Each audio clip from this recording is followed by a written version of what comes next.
Hey hello guys, here is our non spoiler review of నా సామిరంగా. Final గా movie చూసాక నాకేమనిపించిందంటే బిలో యావరేజ్ అనిపించింది. ఇందులో నాకు పాజిటివ్స్ కంటే నెగిటివ్స్ ఎక్కువ ఉన్నాయి. ఆ పాజిటివ్స్ ఏంటి, నెగిటివ్స్ ఏంటి అనే దాని గురించి మనం ఫుల్ వీడియో అయితే డిస్కస్ చేసుకుందాం. ఫుల్ వీడియోలోకి వెళ్లే ముందు ఇది మన న్యూస్ ఛానల్, ఇది స్టార్టింగ్ స్టేజ్ లో ఉంది కాబట్టి మీ సపోర్ట్ ఎంతో అవసరం. ప్లీజ్ దయచేసి మన ఛానల్ ని సబ్స్క్రైబ్ చేసి సపోర్ట్ చేస్తారని నమ్ముతున్నాను.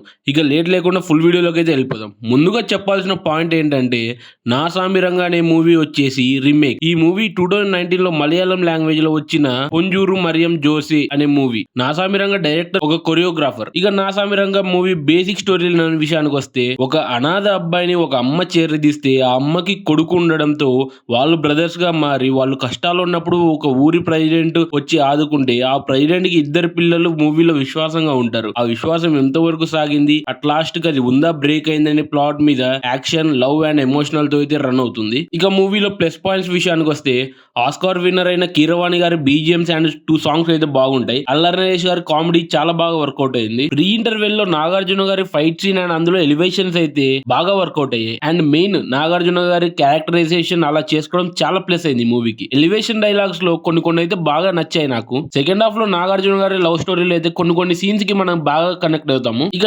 నెగిటివ్స్ విషయానికి వస్తే, ఫస్ట్ హాఫ్ మొత్తం లవ్ స్టోరీ పెట్టి బాగా డ్రాగ్ చేసిన ఫీల్ అయితే వస్తుంది మనకు. రాజ్ తరుణ్ గారి లవ్ స్టోరీ అయితే ఒక ఓల్డ్ సాంగ్ ని తీసుకొని చూపిస్తారు. అక్కడ అంతే లాంగ్ ఎందుకు పెట్టారు అనిపించింది నాకైతే. కొంచెం అక్కడే ఎక్కువ ల్యాక్ ఫీల్ వచ్చింది నాకు. అండ్ ఎలివేషన్ డైలాగ్ అయితే కొన్ని కామెడీ అనిపించాయి నాకు. ఇక ఎమోషనల్ డైలాగ్స్ అయితే అస్సలు చక్కగా మీనింగ్ ఫుల్ గా అయితే అనిపించలేదు.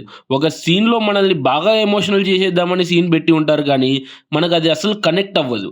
అలాంటి సీన్స్ ప్రీవియస్ మూవీస్ లో చాలా ఉన్నాయి. మనం బాగా కనెక్ట్ అయ్యి వాటికి చాలా ఏడ్చాం కూడా. బట్ ఇందులో అయితే అలా ఏమి ఉండదు. నెక్స్ట్ క్లైమాక్స్ లో ఓవర్ ఎలివేషన్స్ ఇచ్చారనిపించింది. నాగార్జున గారు కత్తితో ఫైట్ చేస్తుంటే ఆయన చేసేది నార్మల్ గానే ఉంటది, కానీ దానికి ఓవర్ గా ఎలివేషన్ ఇచ్చారేమో అనే ఫీల్ వచ్చింది నాకు.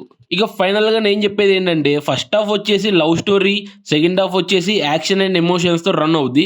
ఓవరాల్ గా బిలో యావరేజ్ అనిపించింది.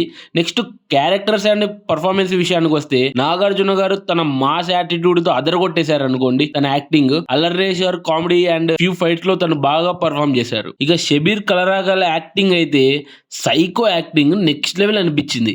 ఎలా అంటే తనని చూసి మనకు కూడా కొన్ని సీన్స్ లో కోపం వచ్చేస్తుంది. ఏంది వేసేయాలి అనేలాగా అయితే చాలా బాగా చేశారు. ఇక నెక్స్ట్ నాదర్ గారు ఈయన పర్ఫార్మెన్స్ కూడా చాలా గుడ్ అనిపించింది నాకైతే. ఇక డైరెక్టర్ విజయ్ బిన్ని గారి విషయానికి వస్తే, ఈయన ఒక కొరియోగ్రాఫర్ అయినా డైరెక్షన్ చాలా బాగా చేశారు అనిపించింది. మూవీలో కొన్ని ఫ్రేమ్స్ అండ్ కంపోజిషన్స్ అయితే చాలా బాగా పెట్టుకున్నారు. అండ్ నాగసార్ ని చూపించే ఎలివేషన్స్ అండ్ తనని పెట్టుకున్న ఫ్రేమింగ్ చాలా బాగా నచ్చాయి నాకైతే. ఇక ఫైనల్ గా ఈ మూవీ స్క్రీన్ రేటింగ్ వచ్చేసి 2/5. ఇది నా పర్సనల్ రేటింగ్. మీరు కూడా మూవీ చూసి ఉంటే కామెంట్స్ లో అయితే మీ రేటింగ్ చెప్పండి. ప్లీజ్ దయచేసి సబ్స్క్రైబ్ చేయండి. మీకు ఇలాంటి జెన్యూన్ రివ్యూస్ మరెన్నో ఇస్తాను. Please subscribe and support.